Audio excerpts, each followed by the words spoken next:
मुख्यमंत्री उमर अब्दुल्ला का स्टेटहुड को लेकर बड़ा बयान सामने आया है।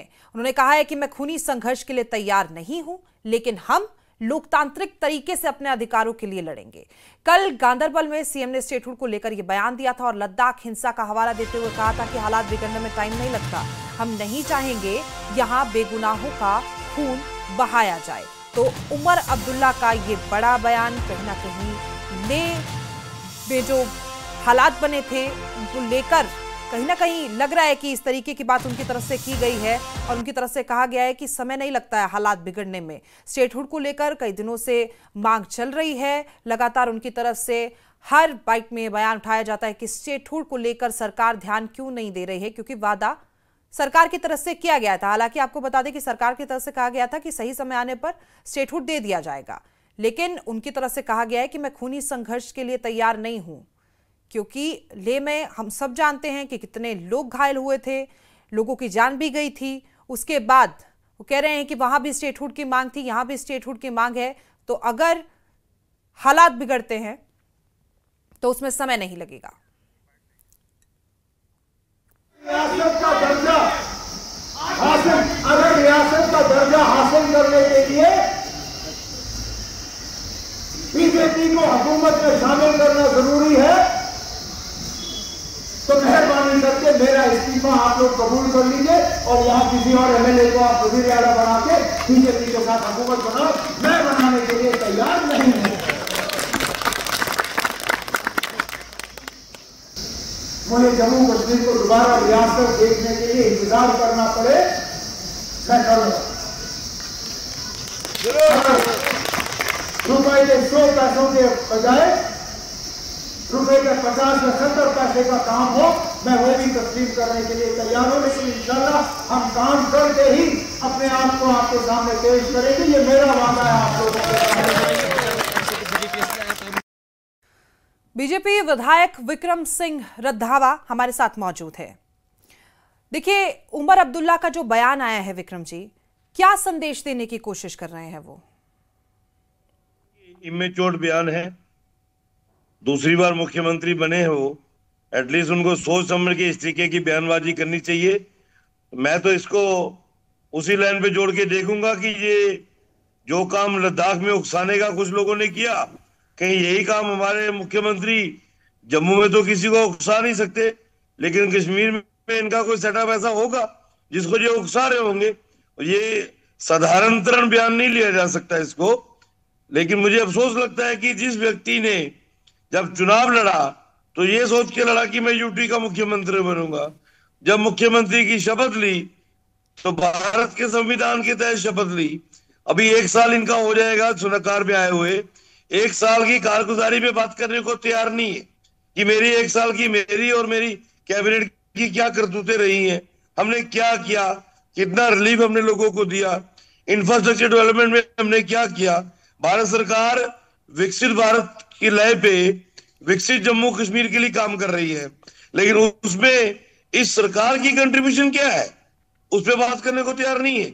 लेकिन ये जो अभी इन्होंने बयान दिया है कि खूनी संघर्ष, तो मुझे लगता है कि उमर अब्दुल्ला साहब को ध्यान में रखना होगा कि जम्मू कश्मीर के लोगों को खून की होलियां खिलवाई तो किन लोगों ने खिलवाई? कौन लोग सत्ताधारी होते थे जब मिलिटेंसी अपने पूरे यौवन पे थी? जो मिलिटेंसी को लाने वाले थे, कैसे बारातें रोक रोक कर काटी जाती थी, कैसे बारातें रोक रोक कर एक समुदाय विशेष को बाहर निकाल के मौत के घाट उतारा जाता था, इकट्ठे 30-30, 35-35 लोग। छत्तीस सिंह पुरा वाला कांड ये भूल गए क्या? डॉक्टर फारूक अब्दुल्ला मुख्यमंत्री थे और 40 के करीब निहत्थे सिखों को घरों से बाहर निकाल के भून दिया गया था। ये बड़ी बातें जो है फिर पुराने जख्म सब खुरेदने वाली बात कर रहे हैं उमर अब्दुल्ला। विक्रम जी, आप मुझे लगता है कि कहते हैं कि उमर साहब की वादा किया गया था स्टेटहुड देंगे और कह रहे हैं कि आप लोगों का मुख्यमंत्री आएगा उसके बाद ही मिलेगा, ये आरोप लगा रहे हैं, क्या कहेंगे? देखिए, आरोप लगाना बहुत आसान है, उसको जस्टिफाई करना मुश्किल है। कोई बीजेपी का एक बयान बता रहे जिसमें ये कहा हो कि बीजेपी का मुख्यमंत्री आएगा तो स्टेटहुड देगा। आदरणीय प्रधानमंत्री जी लोकसभा में भी कह चुके हैं और पब्लिक डोमेन में भी उन्होंने कहा है कि उचित समय पे जम्मू कश्मीर को उसका स्टेट का दर्जा मिलेगा। अब ये लोग इतने उतावले हो गए हैं क्योंकि पावर हंगरी है। अब इनको लगता है कि हमारा बतौर चीफ मिनिस्टर या बतौर कैबिनेट मिनिस्टर बड़ा ज्यादा कोई वजूद यूटी में दिखता नहीं है। और इनको पुरानी आदतें पड़ी है लूट खसुट करने की, क्योंकि इन लोगों ने की है। 14 तक इन लोगों ने तबाही की है, और अब 19 के बाद जब से यूटी जम्मू कश्मीर बना है, विकसित भारत की लय पे आदरणीय प्रधानमंत्री जी जम्मू कश्मीर को मजबूती से तैयार कर रहे हैं। इंफ्रास्ट्रक्चर डेवलपमेंट देख लीजिए, रोड कनेक्टिविटी देख लीजिए, हेल्थ सेक्टर को देख लीजिए। ये भाई उमर अब्दुल्ला कम से कम 1 साल की अपनी कारगुजारी की रिपोर्ट तो जारी करें। इनको हम पूछेंगे अभी 23 तारीख को सेशन लगेगा कि 1 साल की आपकी करतूतें क्या है। हर बार हर प्लेटफॉर्म पे ये उनके कैबिनेट के लोग एक ही राह पर लापा होता है, पहले स्टेट दे दो फिर हम काम करेंगे। जैसे कोई बच्चा अपने माँ बाप को ब्लैकमेल करता है, पहले ये सामान ले दो फिर पढ़ाई करूंगा, तो ये उसी तरीके के लोग हैं। भारत सरकार इनकी गिदड़ बकरियों से डरने वाली है नहीं। अलबत्ता मुख्यमंत्री का ये जो बयान कि खूनी संघर्ष हो सकता है या खूनी संघर्ष से हम डरते नहीं है, तो मुझे लगता है कि ये ऐसा ना हो कि ये उकसा रहे हो, और केंद्र सरकार को इनके बयान को गंभीरता से लेना चाहिए। सोनम वांगचुक भी इसी लाइन पे चला था, और इसी लाइन पे चलते चलते खुद तो धरने में बैठ गया और उकसाने वालों को सड़कों पे भेज दिया। और आज स्वरूप देखिए, एनएसए लगा है, और एनएसए से भी कोई कड़ा कानून होता वो सोनम वांगचुक पे लगना चाहिए था। तो आपका कहना है कि राजनीतिक माहौल बिगाड़ने की कोशिश इनकी तरफ से की जा रही है? पूरी तरह से ये चाहते ही नहीं है कि जम्मू कश्मीर के लोग अमन और शांति में रहे। इनकी दुकानदारी चलनी चाहिए, कश्मीर सेंट्रल पॉलिटिकल पार्टीज के नेताओं की दुकानदारी चलनी चाहिए, वो मोदी रूल में नहीं चलेगी। ये उमर अब्दुल्ला साहब को समझ आ जाना चाहिए। 370 के टूटने से पहले ये पूरा खानदान बोलता था खून की नदियां बहेंगी, तिरंगा झंडा उठाने वाला कोई नहीं रहेगा। अरे तिरंगा उठाने वाले तो बहुत है। जब ये लोग सलाखों के पीछे थे, कोई कश्मीर का एक नौजवान भी सड़कों पर नहीं उतरा इनकी चाहत में कि इनको छोड़ो।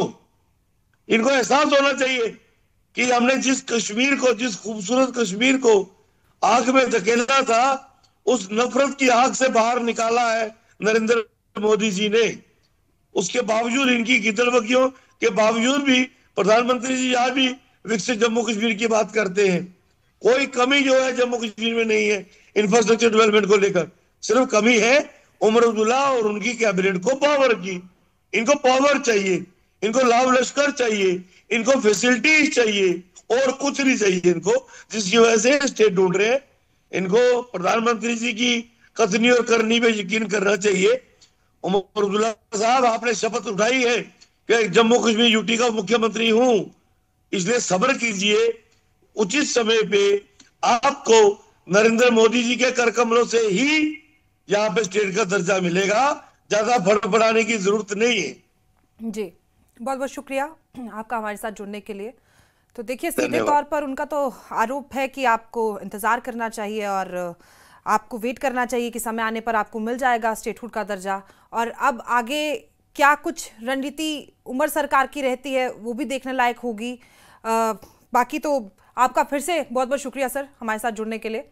तो देखिए, ये बड़ा बयान दिया गया था उमर सरकार की तरफ से, और उसके बाद उन्होंने कहा था कि मैं खूनी संघर्ष के लिए तैयार नहीं हूं। और ऐसे में बीजेपी विधायक का कहना है कि कहीं ना कहीं ये सामाजिक तरीके से जो लेह में हालात हुए थे उसको देखते हुए उनकी तरफ से जो कहा गया है बहुत गलत बयान दिया गया है, और आगे इस तरीके के बयान जो है मुख्यमंत्री को नहीं देने चाहिए। जहूर इस हमारे सहयोगी इस खबर पर ज्यादा जानकारी के साथ मौजूद है। जहूर, ये हमने रंधावा साहब से भी सवाल किया था कि क्या संदेश दे रहे हैं, क्या सही है मुख्यमंत्री का इस तरह की भाषा का इस्तेमाल करना, क्योंकि हमने देखा जो हालात लेह में हुए थे उसकी आंच जम्मू दिल्ली हर तरफ पहुंची थी और सरकार सुलझाने में मसला जुटी हुई है, और एक तरफ फिर एक मुख्यमंत्री का ऐसा बयान आता है स्टेटहुड को लेकर ही। देखिए, मैं आपको बताऊं कि जिस तरह से आज उमर अब्दुल्ला ने अपनी तकरीर में साफ तौर पे जो स्पष्ट कर दिया कि किस तरह से वो बीजेपी से दूर रहकर अगर वो स्टेटहुड हासिल करना चाहते हैं या दीगर मसाइल को हल करना चाहते हैं, तो उसके लिए अगर उनको जो है वो रिज़ाइन भी करना पड़े तो वो रिज़ाइन कर सकते हैं, लेकिन बीजेपी के साथ वो हाथ नहीं मिला सकते।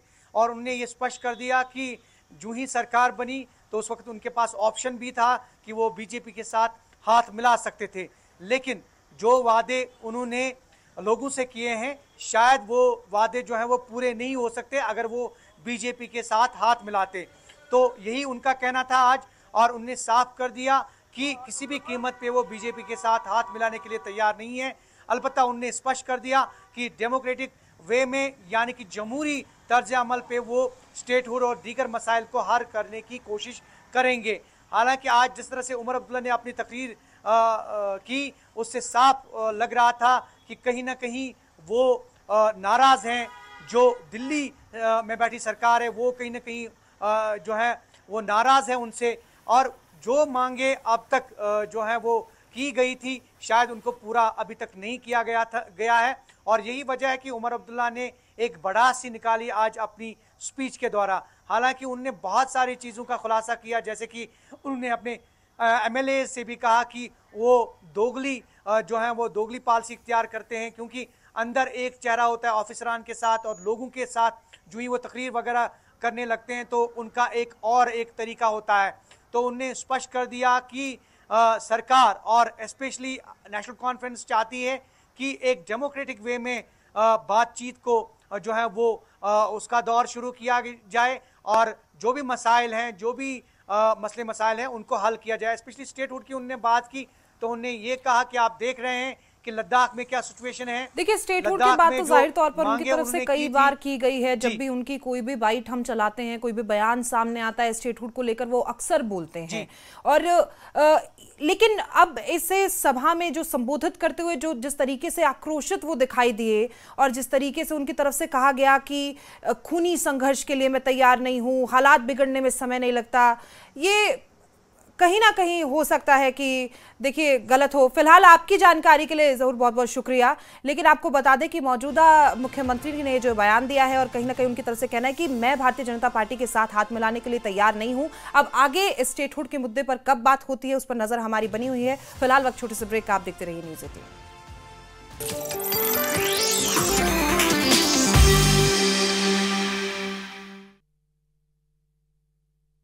अगर दर्द से ब्रश करो, नहीं तो दांत सड़ जाएंगे। रोज तो करता हूँ, पर फिर भी कैविटी है ना मम्मा। क्या आप अपने टूथपेस्ट पर हाथ रख के कह सकते हैं कि यही देता है मुझे 100% ओरल केयर, यही देगा मुझे और मेरे बच्चों को सालों साल अच्छे दांत? ये तो झूठ पेस्ट निकला, अब क्या करूं? अब से करो टूथपेस्ट पतंजलि दंत कांति। आयुर्वेद और साइंस ने मिलकर बनाया है इसे। इसकी 16 जड़ी बूटियों से मिले आपके दांतों और मसूड़ों को कंप्लीट ओरल हेल्थ का सच। लेह हिंसा को लेकर कारगिल डेमोक्रेटिक अलायंस का सख्त रुख, केंद्र से बातचीत करने से साफ इनकार। दिल्ली में कारगिल डेमोक्रेटिक अलायंस से प्रेस वार्ता में दी जानकारी, कहा सरकार देशद्रोही बताने की कोशिश बंद करें। लद्दाख के लोग 2021 से अपने हक और न्याय की कर रहे हैं मांग। असगर करबलाई ने कहा कि लद्दाख 4 मांगों को लेकर साल 2021 से सरकार से कर रहा है।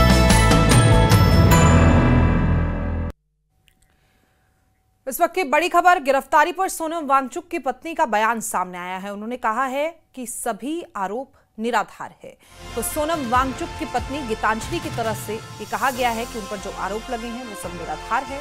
हमने सारे सबूत ED CBI को दिए, केंद्र ने कई अवार्ड्स और उनको दिए।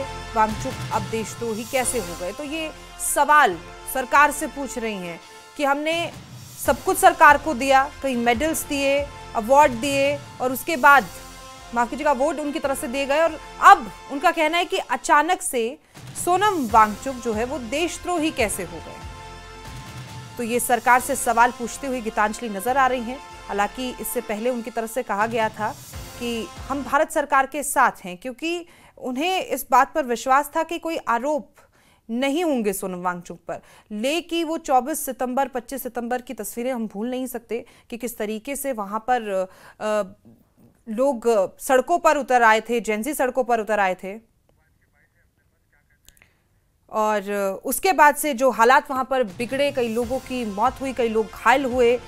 उसके बाद से ये सारा मामला जिसने तूल पकड़ा, और उसके बाद से अब ये गीतांजलि का बयान सामने आया कि हमने सबूत भी दे दिए हैं, और उसके बाद में क्या हो रहा है मुझे नहीं समझ में आ रहा है। इसी पर उन्होंने क्या कुछ कहा है, जरा नजर डालते हैं। मिनिस्टर ऑफ एनर्जी हैं मिस्टर RK सिंह, उन्होंने first prize Himalayan institute of alternatives को दिया है, उनके पैसिव सोलर हीटेड बिल्डिंग्स को। इसी गवर्नमेंट की जो मिनिस्ट्री ऑफ ट्राइबल अफेयर्स है, उन्होंने स्कॉच अवार्ड दिया है आइस्तूपा प्रोजेक्ट को लेके। इसी मिनिस्ट्री ने टूरिज्म के बेस्ट इको प्रोजेक्ट हयाल को दिया है। तो सडनली अगर हयाल और सोनम वांगचुक एंटी नेशनल थे, तो फिर यही गवर्नमेंट उनके एफर्ट्स को इतना पुरस्कृत क्यों कर रही थी? ये सोचने वाली बात है कि सडनली क्यों एक महीने में सोनम एंटी नेशनल बन गए। लद्दाख में हालात इस समय बेहद तनावपूर्ण बने हुए हैं। 24 सितंबर को हुई हिंसा के बाद लेह और कारगिल दोनों इलाकों में असंतोष का माहौल है। अब केंद्र सरकार एपिक्स बॉडी लेह और कारगिल डेमोक्रेटिक अलायंस के प्रतिनिधियों के बीच प्रस्तावित बैठक पर भी संशय गहराता जा रहा है। दरअसल एपिक्स बॉडी लेह ने साफ कह दिया है कि जब तक हालात सामान्य नहीं होते तब तक वो किसी भी बातचीत के लिए तैयार नहीं है। वहीं कारगिल डेमोक्रेटिक अलायंस ने भी संकेत दिए हैं कि वो केंद्र से बातचीत पर फिलहाल कोई निर्णय नहीं लेने वाले। हालांकि 6 अक्टूबर को निर्धारित एक और बड़ी बैठक अभी तय है, लेकिन उस समय तक हालात संभलेंगे या नहीं, इस पर सवाल खड़े हो चुके हैं। केंद्र सरकार की ओर से बयान आया है कि वो लद्दाख से जुड़े हर मुद्दे पर बात करने के लिए हमेशा तैयार, इससे पहले भी तैयार थी, उनकी तरफ से कहा गया था। लेकिन लेह के सांसद हनीफा जान ने भी इस पूरे मुद्दे पर गंभीर चिंता व्यक्त की है। उन्होंने कहा है कि जिस तरह से 24 सितंबर को आम नागरिकों पर ओपन फायरिंग की गई, दुर्भाग्यपूर्ण और पूरी तरह से अस्वीकार्य है। वो उनके मुताबिक हालात को काबू करने के और तरीके भी हो सकते थे। इधर 24 सितंबर की हिंसा को देखते हुए लेह में लगातार कर्फ्यू लागू था। हालांकि आज यानी कि घटना के 6 दिन बाद प्रशासन ने कर्फ्यू में ढील दी है। सुबह 10 बजे से दोपहर 5 बजे तक लोगों को दुकानें खोलने और जरूरी सामान की खरीदारी की इजाजत भी दी गई है। लेकिन ये ढील सिर्फ सुरक्षा बलों की सख्त निगरानी में दी गई है। लेकिन अभी भी चाक चौबंद सुरक्षा घेरे में और प्रशासन हालात पर लगातार नजर बनाए हुए है। हालांकि कर्फ्यू में ढील मिलने से स्थानीय लोगों को थोड़ी राहत जरूर मिली है, लेकिन माहौल अभी भी पूरी तरह सामान्य होने में कोसों दूर है। हालात जो हुए थे, 24 सितंबर की जो तस्वीरें सामने आई थी, 25 सितंबर को जो तस्वीरें सामने आई थी, हम सब ने देखी। युवा किस तरीके से सड़कों पर उतरे, गाड़ियों के शीशे तोड़े गए, आगजनी की गई, आक्रोशित माहौल, बीजेपी कार्यालय तक किस तरीके से वो आग पहुंची। सोनम वांगचुक का कहना है कि उनकी तरफ से ऐसा कोई बयान नहीं दिया गया, निराधार आरोप उन पर लगे हैं, उनकी बीवी का कहना है। लेकिन क्या ये सच है? क्योंकि गिरफ्तारी उनकी इस मामले में हो चुकी है, जोधपुर जेल में वो है। सारे एलिगेशंस को स्टेट अवे नकारते हुए गवर्नमेंट ऑफ इंडिया से हम ये कहना चाहते हैं कि हमें किसी से सर्टिफिकेट्स लेने की जरूरत नहीं है। देश के तईन हमारी कितनी प्यार है, अपने सबसे ज्यादा अजीज, सबसे प्यारे लोगों को, अपनी जानों को हम कुर्बान करते आए हैं। आज भी, कल भी की है, आज भी करेंगे और आइंदा भी करते रहेंगे। लेकिन ये एलिगेशन लगाना, ये अनशन लगाना बंद कर दे और लद्दाखियों को देशद्रोही के शक्ल में पोर्ट्रेट करना बंद कर देनी चाहिए। और इन प्रोटेस्टर्स पे, निहत्थे प्रोटेस्टर्स पे गोलियों से भून के 4 जवानों को मौत से हमकिनार कर दी गई। और वो भी किस तरीके से? उनके सर में गोली लगाई गई, उनकी छाती पे गोली लगाई गई, उनके सीने पे गोली लगाई गई। और उनमें से एक वो जवान है जिसने करगिल जंग में अपनी जान दे के जख्मी हुए और इस धरती को, अपनी भूमि को बचाने के लिए, हिंदुस्तानी सेना के शौर्य को बुलंद रखने के लिए कुर्बानी दी। जंग में तो मारा नहीं गया, लेकिन अपनी डिमांड्स को लेकर पीसफुल प्रोटेस्ट करते हुए अपने ही सीआरपीएफ के हाथों उनकी जान ली गई।